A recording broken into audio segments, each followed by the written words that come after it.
Nasa Kabukayran ako ngayon. Iwas problema sa bayan. Mahirap na doon ka lagi nakatingin sa TV. Pati ikaw na i-stress. Stress ako na nangyayari ngayon sa Pinas. Gusto ko nang umiyak. Pero hindi ko kayang umiyak kasi nasa bukid ako. Ay, ito lang guys. Mamaya pag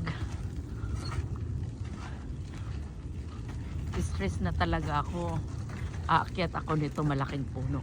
At doon ako magsisigaw na pauwiin muna si Tatay Digong sa Pilipinas. Tatay Digong, ang bayani ng mga Pilipino.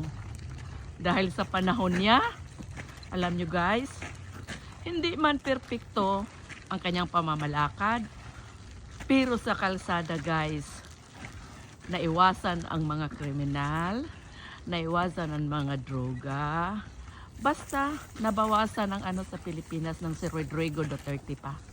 Okay guys, bye bye!